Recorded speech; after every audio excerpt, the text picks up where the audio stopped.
A Martha le encantaba llevar diarios. Algo en el acto de poner un bolígrafo sobre el papel y comenzar su entrada con querido diario hacía que Martha, bueno, feliz, era como hablar con una mejor amiga. Chismorreaba sobre chicos, la escuela, profesores gruñones, planes de vacaciones, cualquier cosa. Pero ahora su diario estaba siendo escaneado en busca de algo más. Después de que su diario llegó a manos de la policía, cada palabra, cada nombre de persona y cada fecha en el diario adolescente, común y corriente de Martha, estaba siendo analizada. La policía buscaba pistas, necesitaban respuestas, porque, en el césped de su propia casa, Martha fue asesinada. Martha Moxley, originaria de San Francisco, California, se mudó a Greenwich, Connecticut, en 1974 con su familia.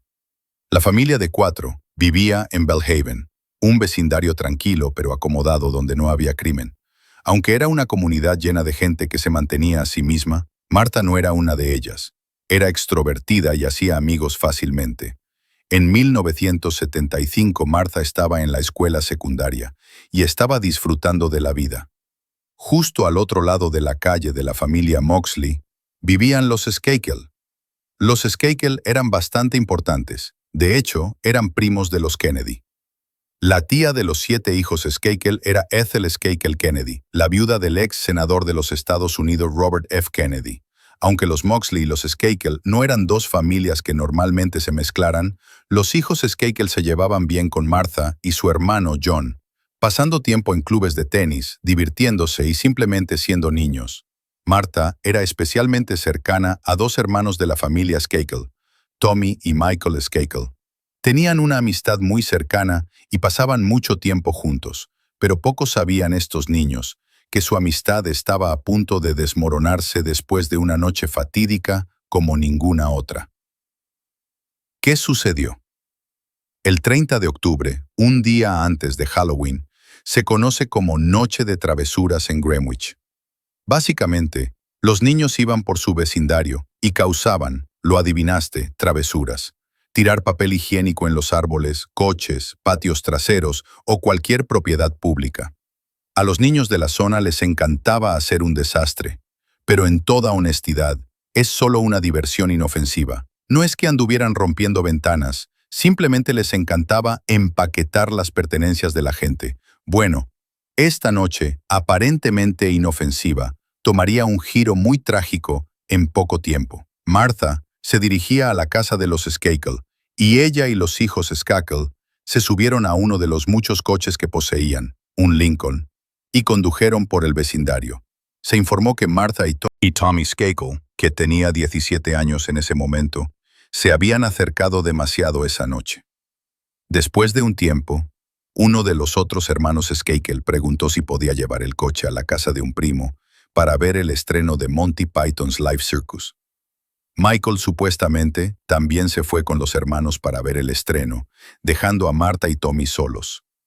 El último avistamiento oficial de Martha fue de ella y Tommy poniéndose físicos y cayendo detrás de la valla juntos alrededor de las 9:30 p.m. Esto fue solo 30 minutos después de que Martha saliera de casa, pero al día siguiente, Martha no regresaría a casa. Sus padres se preocuparon muchísimo. La madre de Martha, Dorothy, fue a la casa de los Skakel y fue recibida por un Michael resacoso, sin camisa y somnoliento, que no había visto a Martha desde la noche anterior. Se notificó a los investigadores y los detectives rodearon la casa de los Moxley y las áreas vecinas. Bueno, no pasó mucho tiempo hasta que una de las amigas de Martha, que estaba ayudando con la búsqueda, encontró algo. Era una joven con el pelo rojo tendida bajo un árbol, obviamente fallecida.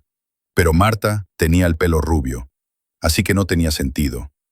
Bueno, a los detectives les tomó solo unos segundos darse cuenta de que el cabello no estaba teñido de rojo. El cabello de la niña estaba teñido de rojo debido a sus graves heridas.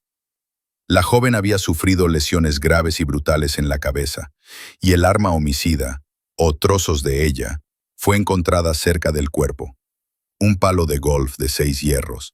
Trágicamente, el cuerpo de la joven fue pronto identificado como el de Martha Moxley. Una autopsia reveló que había sido golpeada con un palo de golf varias veces, causando que dicho palo de golf se rompiera en el proceso. Alguien había descargado su ira sobre Marta, parecía un crimen pasional, y ahora Marta había perdido la vida. Horriblemente, los detectives descubrieron que Marta fue atacada cerca de su entrada, pero fue arrastrada más tarde hasta el árbol, dejando un rastro espeluznante. Todo esto ocurrió en su propio jardín delantero. ¿Qué pudo haber hecho una chica para ser tan violentamente golpeada hasta la muerte? Cuando los investigadores observaron más de cerca el arma homicida, las piezas comenzaron a encajar, literalmente. El palo de golf solitario pertenecía a un juego de 6 palos, propiedad de nada menos que Ann Skakel, la madre de Tommy Skakel, quien también fue la última persona vista con Marta antes de que le arrebataran la vida. Los Moxley versus los primos Kennedy. Los detectives estaban estupefactos. Realmente Ann estaba detrás del ataque a Marta. Esto solo significaba una cosa. Sería una larga investigación. Pasaron años y años antes de que la policía tuviera respuestas. Los investigadores se pusieron a trabajar en la recopilación de información sobre la relación de Marta con Tommy y el resto de los hermanos Skakel. Ahora, según amigos, Tommy sentía algo por Marta, pero no era correspondido. ¿Cómo se enteraron los detectives de esto? Bueno, a través del diario de Marta. En él, ella escribió cómo Tommy siempre intentaba insinuarse, rodeándola con sus brazos y simplemente haciéndola sentir incómoda. Esta entrada estaba fechada solo un par de semanas antes del asesinato de Marta. Los amigos también dijeron que Marta era cercana y amigable con los chicos Skakel, pero nunca surgió nada romántico.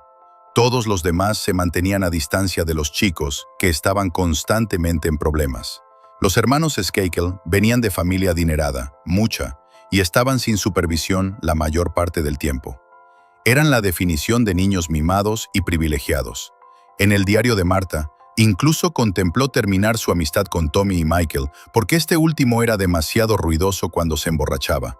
Ten en cuenta que Michael también tenía 15 años en ese momento. Así que se puede decir que los niños podían hacer lo que quisieran, y desde que su madre, Ann, falleció de cáncer, las cosas solo empeoraron en la casa Skakel. El padre, Rushton, siempre estaba de aquí para allá, dejando a los niños con un ejército de sirvientes y niñeras para organizar grandes fiestas en su casa. Los investigadores obviamente sospechaban que Tommy estaba involucrado en el ataque a Marta. Después de todo, él fue el último que la vio. Pero Tommy tenía una coartada. Según Tommy, regresó a su casa poco después de las 9:30 am para trabajar en su tarea, y su tutor corroboró esta historia. Ken Littleton era un tutor recién contratado, y cuando la policía habló con él, dijo que Tommy estaba con él a las 10 p.m., viendo la televisión. Según Ken, Tommy se veía normal y nada tembloroso o asustado, pero poco después de que los abogados de los Skakel se involucraran en el caso, Ken fue misteriosamente despedido de su trabajo, y su vida se desmoronó a partir de ese momento. Comenzó a abusar del alcohol y las sustancias ilegales, e incluso recurrió a cometer delitos menores. Algunas personas teorizaron que Ken sabía más de lo que dejaba ver, pero los investigadores no creyeron que Ken tuviera ninguna razón para dañar a Marta, ya que los dos eran prácticamente extraños. Así que, la policía no encontró pruebas de que Tommy estuviera involucrado en el asesinato de Marta. Tenía una coartada, y eso fue todo. Así, el caso de Marta se prolongó durante años, y finalmente se enfrió. No había nuevas pistas, y las cosas se detuvieron. Eso fue hasta que Rushton contrató a un equipo de sus propios investigadores. Compilaron un informe de investigación privado, conocido como el Informe Sutton, que convenientemente se filtró a los medios en 1995, y fue en ese momento cuando el foco se desvió de Tommy a otra persona, su propio hermano. Michael Skakel, de 15 años. ¿Asesinada por un amigo? Michael les había dicho a los investigadores que había llegado a casa después de ver el estreno con sus primos alrededor de las 11:30 p.m. y se había acostado. Pero en el informe Sutton dijo algo completamente diferente. Afirmó que alrededor de la medianoche se subió al árbol debajo del cual finalmente se encontró a Martha y espió por la ventana de Martha. Ella no tenía idea de que él estaba allí, y este chico estaba siendo un depredador de primer nivel. Una vez que llegó a la cima del árbol, bueno, empezó a ocuparse de sí mismo, a falta de una frase mejor, era simplemente asqueroso. Pero esta revelación hizo que todos se preguntaran, ¿por qué Michael le mentiría a la policía? ¿Y por qué saldría con esto ahora después de tanto tiempo? Resulta que mentir era algo de familia, porque Tommy también le mintió a la policía sobre ir directamente a casa después de las 9:30 para hacer su tarea.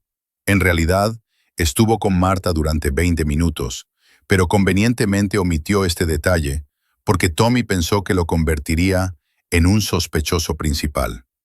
Esta es también la razón por la que la gente sospecha que Tommy amenazó a Ken para que le proporcionara una coartada. Pero algunos estudiantes de la Elan School, un centro educativo para adolescentes con problemas, se presentaron con una especie de confesión. Afirmaron que Michael había confesado haber asesinado a Martha. Uno de los estudiantes dijo que Michael se jactaba constantemente de haberse salido con la suya porque era un Kennedy. Esto era francamente increíble y la policía comenzó a tomar nota. 3 años después de la filtración del informe Sutton, la Fiscalía solicitó un gran jurado unipersonal para revisar las pruebas. Después de 18 meses de revisar montones de pruebas, se decidió juzgar a Michael Skakel por el asesinato de Martha. Michael fue finalmente arrestado el 9 de enero de 2000 y se decidió juzgarlo como adulto. Su juicio comenzó en mayo de 2002, unos asombrosos 27 años después del asesinato de Martha, ocurrido en 1975. La escena fuera del tribunal era caótica. Prensa, periodistas, público y seguridad estaban por todas partes. Fue un caso de muy alto perfil. ¿Un primo de los Kennedy siendo juzgado por asesinato? Eso es noticia de primera plana. Michael contrató a Mickey Sherman como su abogado defensor, quien era un abogado convertido en personalidad de los medios. El juicio comenzó y el fiscal principal, Jonathan Benedict, presentó las pruebas contra Michael en la corte. Recalcó que Michael estaba celoso de que su hermano Tommy acaparara toda la atención de Martha, y dado que los dos hermanos estaban muy igualados en cuanto a la competencia, también lucharon por el afecto de Martha. Michael incluso detalló en su borrador de autobiografía que quería que Martha fuera su novia. Así que el motivo era claro. Michael se enojó con Martha por prestarle atención a su hermano mayor, y eso lo hizo estallar y, en última instancia, llevar a Martha a su muerte prematura. Dado que el crimen se cometió en 1975, había poca o ninguna prueba de ADN, por lo que los testimonios de los testigos y las coartadas eran todo lo que todos iban a obtener.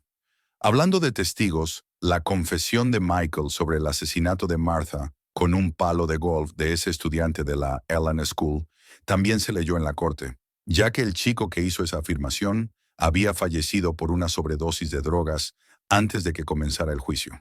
En esta grabación de voz, al hablar de Martha, Michael había mencionado lo aterrorizado que estaba de ser atrapado. Ahora, la forma en que esto se presentó en el juicio hizo que pareciera que Michael tenía miedo de ser atrapado por asesinar a Martha. Pero las cosas no eran tan simples. La defensa refutó esta grabación de voz, afirmando que la fiscalía sacó las cosas de contexto.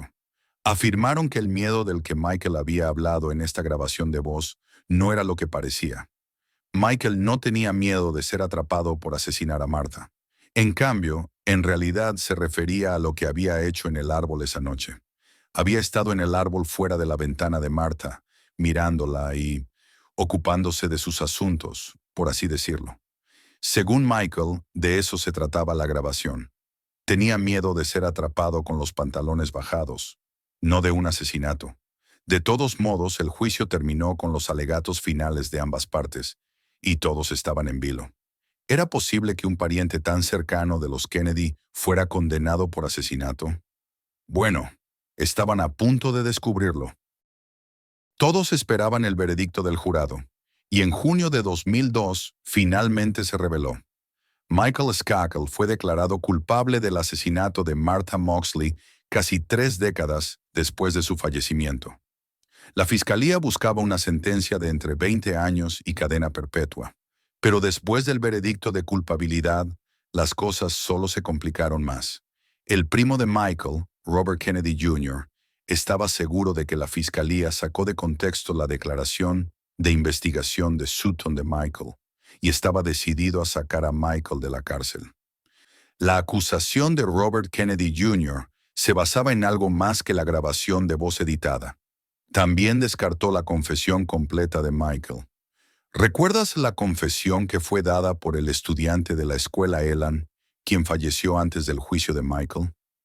Bueno, se reveló que antes del juicio, el estudiante, quien era un hombre adulto en ese momento, había estado bajo la influencia de drogas cuando hizo esa afirmación. Así que, según Robert Kennedy Jr., su testimonio no era confiable. Por lo tanto, Michael no pudo haber sido quien terminó con la vida de Martha, al menos no según la evidencia nos lleva a creer. Así pasaron 8 meses y Michael estaba tras las rejas cumpliendo su condena.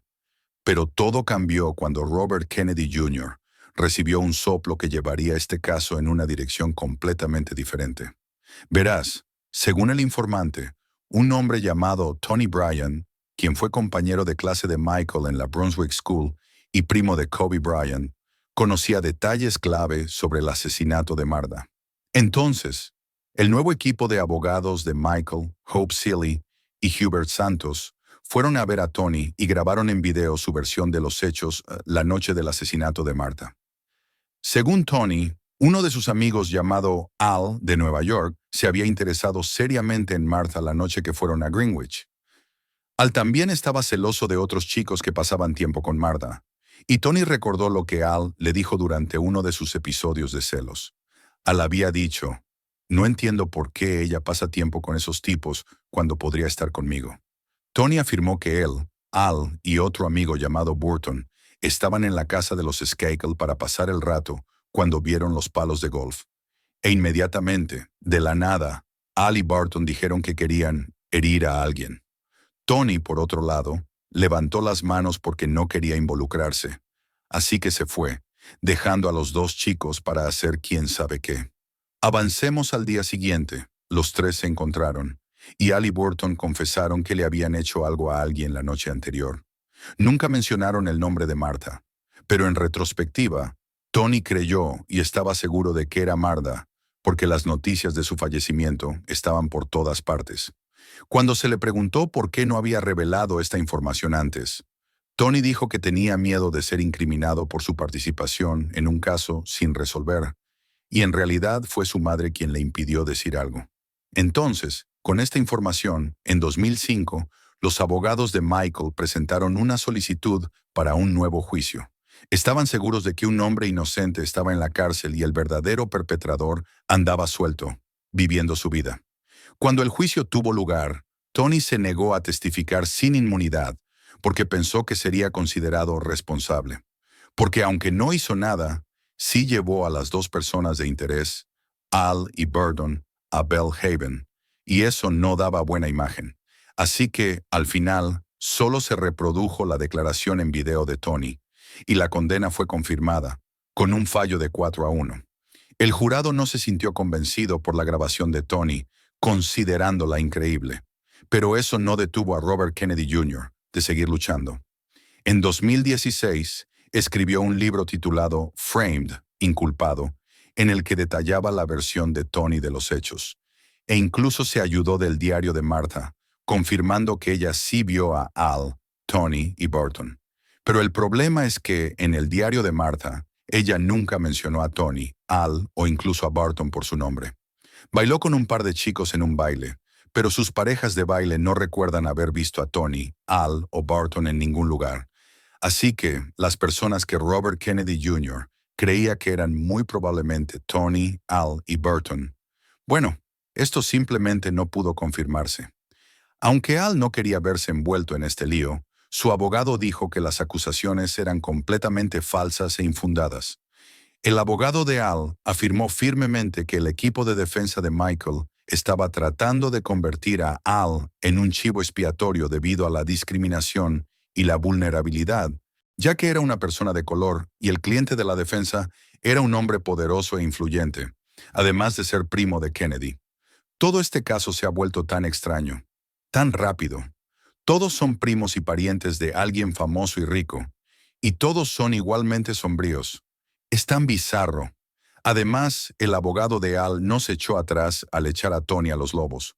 Tony, hasta donde se sabía, era un hombre con antecedentes penales, habiendo sido arrestado por robo a mano armada, y en el momento en que ocurrió todo este drama, estaba cumpliendo una condena de 7 años por evasión de impuestos. Así que es la más desordenada de las situaciones desordenadas. Tienes poder, influencia, grandes nombres y un asesinato, todo en un mismo plato. Se va a convertir en un desastre. Pero la siguiente persona en ocupar el centro de atención de la corte fue el ex abogado de Michael, Mickey Sherman. Después de todo el embrollo de Tony y Al, los abogados defensores de Michael recurrieron a su exabogado. ¿Por qué? Porque según ellos, Mickey no había representado a Michael adecuadamente en el juicio. Básicamente, Mickey fue acusado de disfrutar de sus 15 minutos de fama en lugar de hacer su trabajo. Michael también acusó a Mickey de cobrar honorarios de abogado cuantiosos y no hacer su trabajo para defenderlo adecuadamente en la corte. Así que, en octubre de 2013, esto llevó a que Michael obtuviera un nuevo juicio por parte del juez de Connecticut, Thomas Bishop. Los seres queridos de Martha, así como los fiscales, quedaron desconcertados por la decisión. Pensaron que todo había terminado y resuelto. Pero ese no fue el caso. Aún así, la familia de Martha esperaba que el Estado ganara al final. El juez Bishop terminó dictaminando que en un caso como el de Martha, la defensa debería haber tomado más tiempo para investigar, prestado más atención a los pequeños detalles y tenido un plan de defensa más completo y coherente. Todo el vaivén con Mickey también arrojó luz sobre un giro muy inquietante de los acontecimientos. La implicación de Tommy Skakel en el ataque a Martha. Los dos hermanos ahora se señalaban con el dedo, culpándose mutuamente del asesinato de Martha. Tommy fue oficialmente la última persona en ver a Martha, y también mintió a los detectives, por lo que todos se sintieron inquietos de que quizás Tommy estuviera involucrado en el asesinato de Martha. Pero Michael también fue bastante turbio con su versión de los hechos. Bueno, en el plazo de un mes, en noviembre de 2013, Michael Skakel fue liberado de prisión bajo una fianza de $1.200.000. Sus condiciones de liberación también incluían llevar un monitor GPS, no tener contacto con la familia Moxley, tener controles telefónicos, periódicos y tener prohibido salir de Connecticut. Michael, siendo el ciudadano increíble y respetuoso de la ley que era, rompió la última condición casi al instante cuando se mudó al condado de Westchester, Nueva York, justo después de su liberación. Pero de alguna manera nunca fue realmente castigado por esto. De todos modos, en diciembre de 2016, la Corte Suprema de Connecticut restableció la condena por asesinato de Michael con una mayoría de 4-3, diciendo que la defensa anterior fue suficiente. Así que ahora estaba de vuelta en prisión. Cuando Michael apeló para una reconsideración 5 meses después, en mayo de 2014, la Corte Suprema de Connecticut acordó que Michael merecía un nuevo juicio. Ahora, ¿fue él el asesino? Quizás. Es una posibilidad muy distinta. Pero no podemos encerrar a la gente en prisión basándonos en posibilidades, aunque eso es lo que hicieron de alguna manera. Tenemos que condenar a los criminales basándonos en pruebas y solo en pruebas. Y tal como están las cosas, prácticamente todas las pruebas en este caso son circunstanciales. Y eso es terrible. Es horrible que, después de varias décadas, 50 años, la familia Moxley siga suplicando respuestas. Es espantoso creer que han pasado 5 décadas desde que una niña fue encontrada brutalmente asesinada a pocos pasos de su casa, y todavía nadie sabe qué sucedió realmente esa fatídica noche antes de Halloween. Mucha gente cree firmemente que, pase lo que pase, Michael Skakel es culpable. Algunos también creen que Tommy es el asesino, porque si recuerdas, a Martha tampoco le gustaba a Tommy románticamente, por lo que se asume que Tommy estalló contra Martha por rechazar sus avances y, en última instancia, le quitó la vida en un ataque de ira. Después del hecho, le mintió a la policía sobre no estar con Martha y luego amenazó a Ken para que le proporcionara una coartada. Pero varias personas tienen otra teoría, y es aún más aterradora. Creen que ambos hermanos, Michael y Tommy Skakel, estuvieron involucrados en el asesinato de Martha. Ambos mintieron a la policía. Uno de ellos fue visto por última vez con la víctima, y el hecho de que el tutor, Ken, fuera despedido después de darle a Tommy una coartada y destrozar su vida después de eso, grita culpabilidad. La gente especula que Ken fue presionado para que proporcionara una coartada a Tommy, y la culpa de guardar un secreto lo carcomió. Nadie ha presentado ninguna aclaración de esta teoría, y quiero recalcar que todas estas son suposiciones. Pero solo pensar en el asesinato de Martha de esta manera hace que todo sea más siniestro.